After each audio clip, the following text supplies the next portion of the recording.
It's Felicia Marie. Yes. You're in your late 30s, around 36. 36. And you grew up in Utah? Mm-hmm. Born and raised. Which part of Utah? All over. I moved everywhere.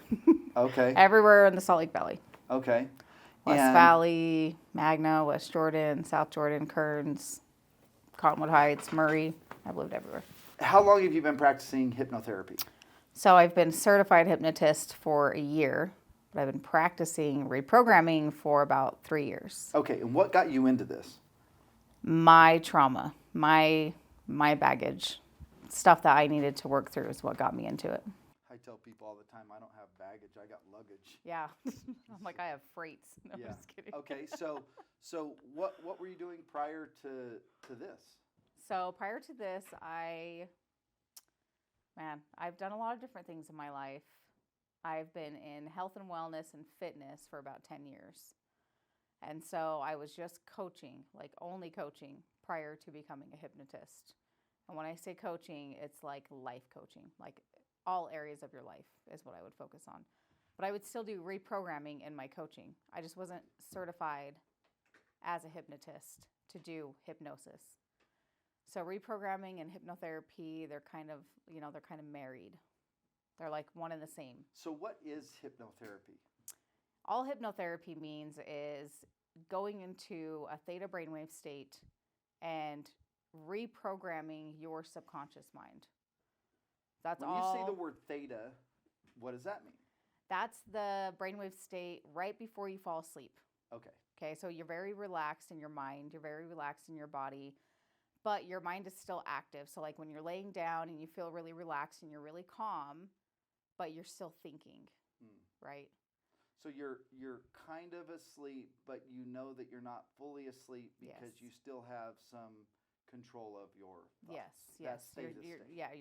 Your heart rate's still at a rate where you're not going to actually fall asleep, but you're really close. It's like when you're really close. So the first hour when you wake up, you're in theta. Is that when you're the most suggestive? Yes, that's when you're most suggestible. Okay. So that's when I can make suggestions, and that's when you make your own suggestions. So the hour before bed, and then the hour when you wake up, you're highly suggestible. Can you put anybody into a theta state, or does the person have to kind of basically submit to it? Yes. This is a funny one because I recently had an experience with someone that was like not taking accountability for their actions, and they were like, "Oh, you hypnotized me into doing that." It's impossible. You can't overpower someone's free will because you have to be open to even getting into theta brainwave state. And theta brainwave state means you're sitting down, you've calmed your body, you've calmed your mind, you've done a body scan. It takes a couple minutes for most people to even calm down and relax. So I can't just like come up to you and just be like, hypnotize you without you wanting me to put you into hypnosis. Like you have to have an open mind. And if you don't have an open mind, then there's a lot of what we call restrictions or blocks or resistance is the main thing. So when I've gone to hypnotists, they'll pull people up on a stage. I'll have like 10 people up there, and you'll find 7 of them will be like, yeah, and then there'll highly be 3 of them that are suggestible. like this, and then they pull them off the stage because they didn't submit, or they had they're not as open. Okay. They're not as open. And everyone's suggestible. There's nobody that can't be hypnotized. When people are like, "Oh, I don't think I can." Yeah, you can. First of all, that's your resistance coming up, which means you need to do it because what you resist will persist. So when the resistance comes up, say that again for my man over there with the gray hair. What you resist will persist. Okay. It will continue to come against you. So, and this is true for me, like today, I didn't want to go to the gym. Yeah. And for me, as soon as that happens, I know, okay, I need to go to the gym. Not only do I need to go to the gym, I need to go harder than I originally planned. Yeah, that's your cue. Yeah. So, but most people, when they feel the resistance, they run. They run. Because that's nervous system response. That's fight or flight. That's reptilian brain. Your reptilian brain's like, oh, this isn't known. This isn't familiar to me. So I need to move backwards. Same as muscle testing. People will muscle test and they'll be like, oh, is it a yes? My body will lean in. Think about like when you are attracted to someone, like your wife. You lean in to kiss her. You don't push away. So that's resistance. Pushing away is like, I'm resisting what's here. But if I'm open, I'm going to move forward towards it. It's the same with the reptilian brain. So the reptilian brain's like, whoa, this isn't normal. I'm not used to doing this every day. So I'm going to run or fight, fight, flight, freeze is what they call it. Now there's fawn. It's all the same. Honestly, it's all nervous system response to what's unfamiliar. So I have to say to myself, it is normal to resist stealing a candy bar. Yeah. Now, when I resist something that I know is good for me, like maybe I resist reading a book, or maybe I resist going to work out, or maybe I even resist going to work, none of those are a bad thing for me. All of those are a good thing for me. So I have to analyze, okay, why am I resisting? Is the reason I'm resisting because it's unethical, illegal, unlawful, or whatever, or is it just because I know it's probably good for me and I don't want to do it? Yes, yeah. So I used to get invited to go do service projects as a kid, and trust me, there was plenty of that resistance. Yeah. And then my dad would be like, no, you're going. And then I would go do the service project and I'd be like, wow, I feel so much better. Yeah, isn't that so funny how that works out? Yeah. Yeah, so it's just nervous system response. It's just like, even if you have the habit of going to the gym, right? Maybe you didn't sleep really good that night and your body's not on point. And your body is like, we're not really rested. Maybe we shouldn't go as hard today. So a lot of the times it's just not even listening to yourself too. So there's a difference between resistance versus lack of intuition and knowing what your body's telling you, because your body keeps a score and it's always talking to you. It's always telling you something. So I took a week and a half off from the gym because I was working physically, I was super physically active every single day. And so my body was like, you don't really need to go to the gym because you're going to overtrain. It's all about recovery. And so I took a week and a half and I went and worked out this morning and I trained super heavy and I had way more endurance, way more speed and accuracy, trained harder because I listened to my body. So there's a big difference of is this resistance or is this my body telling me something? Is my intuition telling me? Because you know that your intuition is your internal compass that's connected to the subconscious mind. And in the subconscious mind, there's no timeline. Time doesn't exist in there. There is no past, there is no future. There's only everything in this moment. So let's say your subconscious knows you're going to get in an accident. It's already connected all the dots. And when you're driving, all of a sudden you get a red light and you're frustrated. You're like, man, I can't believe I just hit this red light. And then somebody goes and they get T-boned. Your subconscious knew, it calculated everything that was going to happen way before you were conscious of it. And it controlled what happened. That's how powerful it is. So you can do that with anything, literally anything in your life. Right now, your subconscious mind is active and turned on, and it has taken imagery, massive amounts of photos to create this vision of this room for you. It's memorized everything that you're not even thinking about, like the backpack on the ground, whatever's behind you. It's all been photographed in your mind so that it can keep you safe. So if the light's going to fall, guess what happens? Subconscious is paying attention to it while we're having this conversation. And if it starts to move, it's going to kick in fight or flight, and you're going to move. It's not you doing any of that. Right. That's all the brain doing all of that. So let me ask you a question. When I look at the youth of today, I see an unfocused mind. Yes, very distracted, desensitized, overstimulated prefrontal cortex. Does that impact the ability of the subconscious? Yes, it does. Because what I'm seeing is they drop things all the time.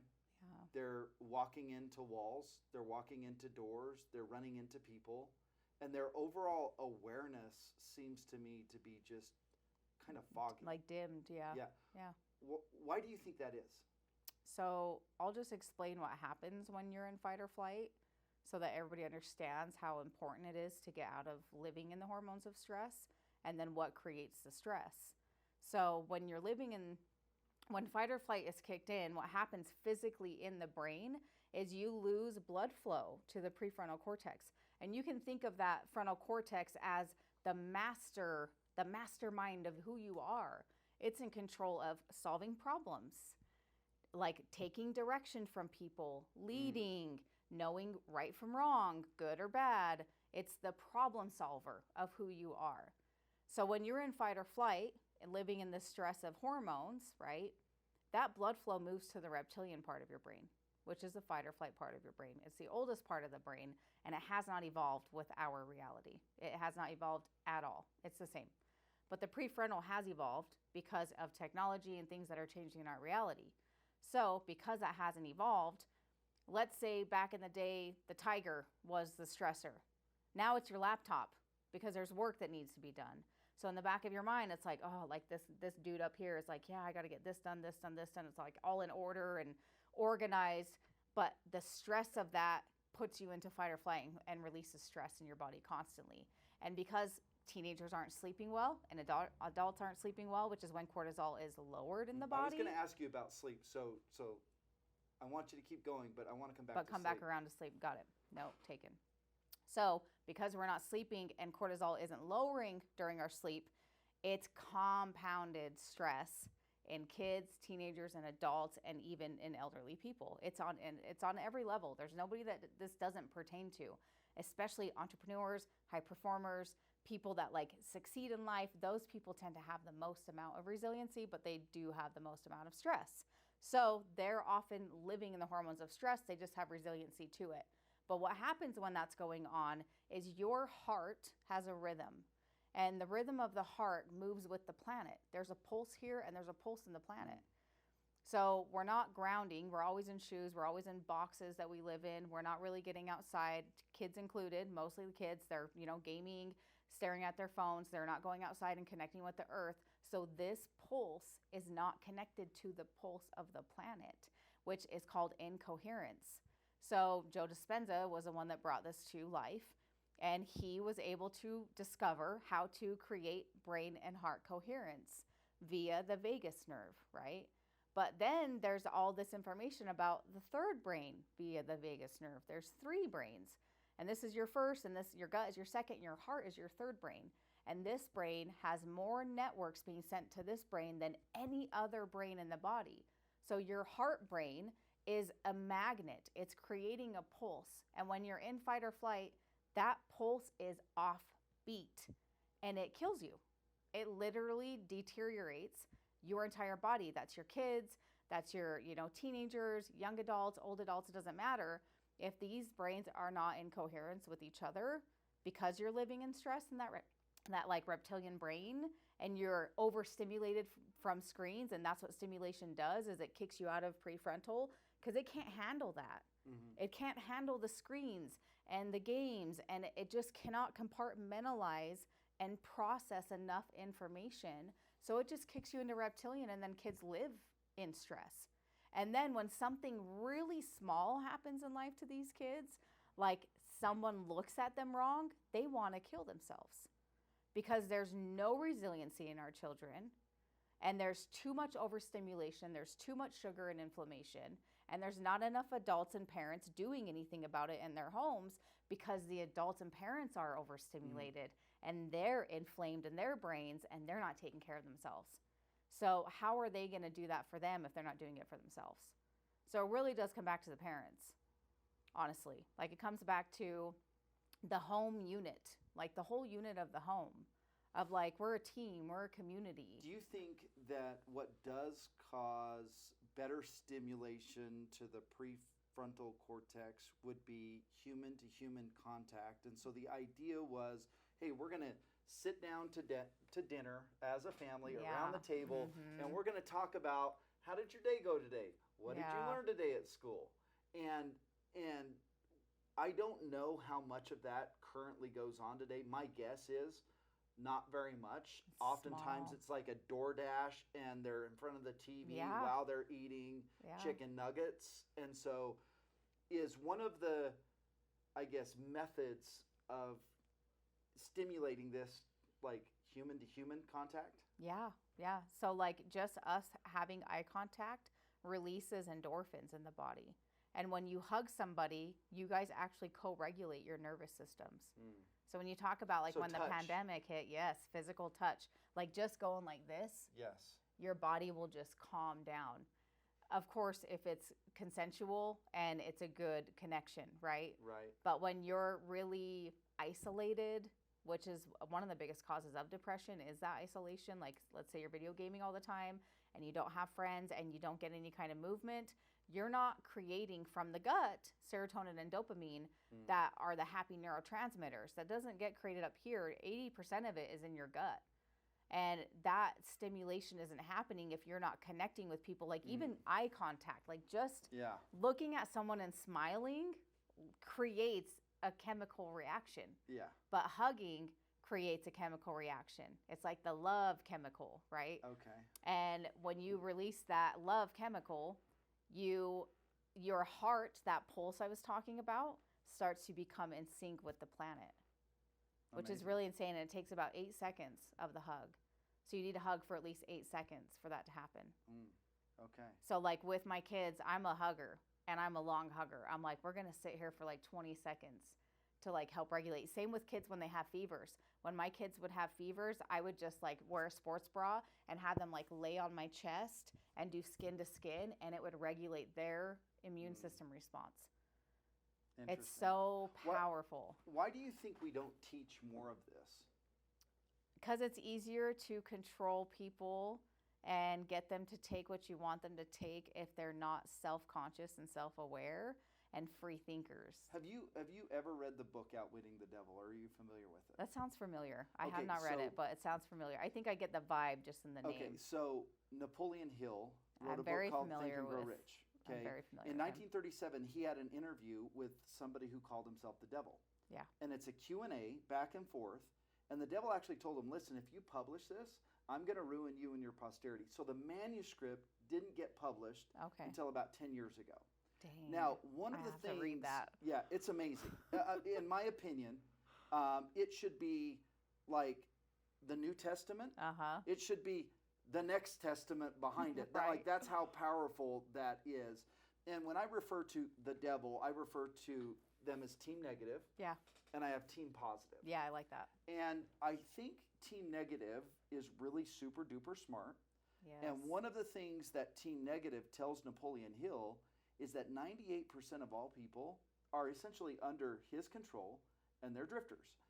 And that's a pretty bold statement to say that he controls 98% of what's going on down here. Now, I believe it, honestly. Yeah, I agree. When I look at what happened with COVID, and I look at the idea of wearing masks so you can't see somebody smile, or you're covering so then up that their chemical's face. not being created. Yeah, so I'm like, okay, it's pretty smart what Team Negative is trying to do, and we got to do a better job at combating it. Yes. So one of the things I can do, and you can ask these guys, I will literally be sitting at a stoplight. I will look over at the other person and see how far gone they are or not, if they're like aware. I will roll down my window and I will say something to them and just tell them to have a blessed day or smile at them and try and make that eye contact with them. And now I understand, like I do a lot of things and I don't understand why I do that. Yeah, it's unconscious use still. It's just, you know, it makes sense to me. Yeah. But it's so funny, the reaction I get from people. Some people are like, they'll look at me, smile, and then look away like, what is this dude doing? This dude's crazy. But, you know, when I'm in my car, it even makes it a little more like, who do I know him? Who is this guy? Should I follow him and see what he's noticing? Yeah, you can ask these guys as well. They've been hanging out with me for 50 days. Yeah. I literally will talk to anybody I'm prompted to talk to.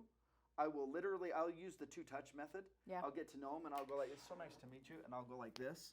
Oh, yeah. And I'll try and get that. Now that you say 8 seconds, I'm literally shaking hands for probably 6 to 8 seconds. Yeah, now you know so why. So now I'm starting to understand why naturally, somehow my subconscious mind knows these things. It's like embedded in my DNA. Yeah, it is. Through my entire eternal experience. Yeah. Because my experience is not limited to this, the 43 Very years true. that I've been and down the here. subconscious reflects that. Yeah, and I don't think we learn anything. I think we just remember. Yes. And yes, so it's all remembering. And that goes back to the heart brain, which I can touch on that a little bit, of why you remember. So I want to talk to you about sleep, because sleep to me, and these guys will tell you, Carrie and Blake will tell you, I am a Nazi about my sleep. About sleep, yeah. I go to bed at 10:33. I wake up at 5:33. 7 hours is like my magic number. Yep, that's your rhythm. And you've heard of like 11:11? Yeah. I call it missing the bus. If you fall asleep after 11:11, then you've missed the bus. Oh, that's good. I'm going to have to use that. And I'm taking that. I think it's Jordan Peterson or somebody was talking about circadian rhythm. Okay. They were talking about the cleaning that goes on in the brain if you get to bed like by a certain time. But if you miss going to sleep by a certain time, you don't get that cleaning that happens. It's so true. And then it ends up calcifying your brain. Yeah. Your pineal gland. Your pineal gland. So talk to me about sleep and the importance of sleep. Okay, so let's think about it this way. Let's say that you're driving your car and you run out of gas. You not getting good sleep is like you getting out of your car and pushing it for 3 miles instead of just going and getting gas. It's so much easier. But the problem is all of the misinformation about sleep. Sleep is natural for us. So let's think about as an entrepreneur, right? You probably have a lot on your plate. If you own businesses, you have a lot on your plate. But if you're like a mom and a dad, you have a lot on your plate. If there was a way to make it to where you woke up feeling energized and excited and you didn't need caffeine and you weren't groggy and you weren't grumpy and I didn't give you a supplement, would you do it? Anybody would. Anybody would. And they're like, okay, what is it? Like, give it to me. And I'm like, go to bed at the same time every single night. Like don't create a rhythm, but discover your rhythm because we all have a natural rhythm. It's true. Yes. My wife's rhythm is totally different than my rhythm. Always. Women tend to stay up later than most men. Men tend to go to bed earlier, but it depends on your DNA. Were you a hunter-gatherer in previous lives? So you were going to bed early and rising really early? Or were you one of the hunters in the Amazons at night where you're staying up till 4 or 5 in the morning and then you're sleeping through most of the day? You know, what is your actual DNA and your circadian rhythm? And your circadian rhythm, when it comes to sleep, it's like, it's natural to you. If people would just get off their phones for an hour before they go to bed, they would start to discover their rhythm. Because a lot of people don't even know there is a rhythm. But a lot of people they don't understand that sleep is the problem because nobody talks about it. It's not talked about. So do you think, like, I'm super intentional. I actually try to get in bed by 10:03. Yep. I grab a book. Yes. And I read a book, and then I find myself a half an hour into my reading, which is about 10:33. I'm like ready falling for asleep. bed. Not that the book is boring. It's just like. But do you know why?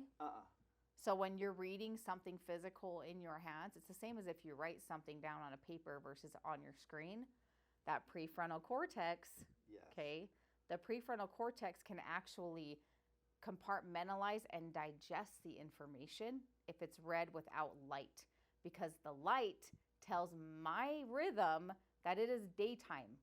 Our brains do not sit and think, no, that's a light, that's not the sunlight. It doesn't operate that way. Any light is sunlight.